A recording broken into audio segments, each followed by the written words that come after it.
தமிழினத்தின் காவலன், தமிழின தலைவன் என்றெல்லாம் இன்னைக்கு கொண்டாடப்படக்கூடிய ஒரு தலைவராக இருந்திருக்க வேண்டியவர் கலைஞர் கருணாநிதி அவர்கள். அப்படி ஒரு வாய்ப்பை அன்னைக்கு வரலாறு உருவாக்கியிருந்தது. கொத்து கொத்தாக சிங்கள காட்டு மிராண்டிகளால் நம் தமிழின சொந்தங்கள் அங்கே படுகொலை செய்யப்பட்ட போது அந்த படுகொலைகளை முன்னின்று நடத்தியது இங்கிருந்த காங்கிரஸ் கட்சி.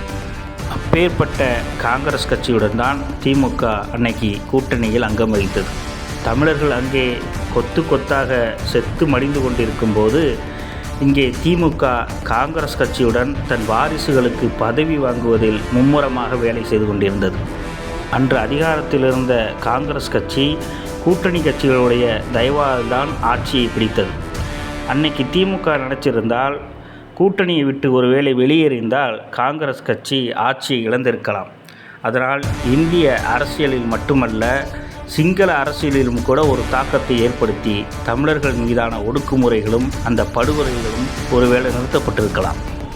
தமிழின படுகொலையை தடுக்காத காங்கிரஸ் கட்சியினுடனான கூட்டணியை விட்டு அன்னைக்கு கருணாநிதி வெளியேறியிருந்தால், தமிழ்நாட்டில் நடந்து கொண்டிருந்த ஈழத்தமிழர்களுக்கு ஆதரவான அந்த போராட்டத்தை முன்னின்று நடத்தியிருந்தால், ஆதரித்திருந்தால், இன்றைக்கி தமிழினத்தினுடைய ஒப்பற்ற தலைவனாக கருணாநிதி அவர்கள் உயர்ந்திருப்பார், போற்றப்பட்டிருப்பார், கொண்டாடப்பட்டிருப்பார்.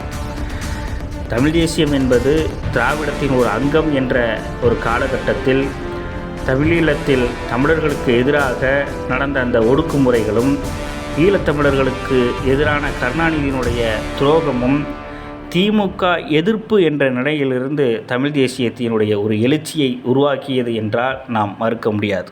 விடுதலை புலிகளின் தலைவர் பிரபாகரன் மீது இருந்த அந்த பற்றும், தமிழீழ மண்ணிலே நடந்த தமிழர்களுக்கு எதிரான அந்த படுகொலைகளின் மீதான கோபமும் தான் லட்சக்கணக்கான இளைஞர்களை தமிழ் தேசியம் என்ற ஒரு சித்தாந்தத்திற்குள் இணைத்து கொண்டு வந்தது.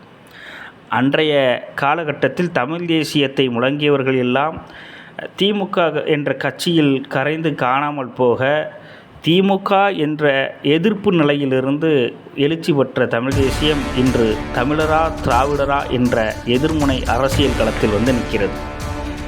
இன்றும் நாளையும் எதிர்கால அரசியலையும் தமிழ் தேசியமே இனி ஆட்கொள்ளப் போகிறது. இனி தமிழரா திராவிடரா என்பதெல்லாம் இங்கு அரசியல் களம் அல்ல. தமிழ் தேசியம் ஒன்றே இனி தமிழர் அதிகாரத்தை முடிவு செய்யும் அரசியலாக இருக்கும். வெல்க தமிழ். நன்றி. உங்கள் கீழே பிரபாகரன்.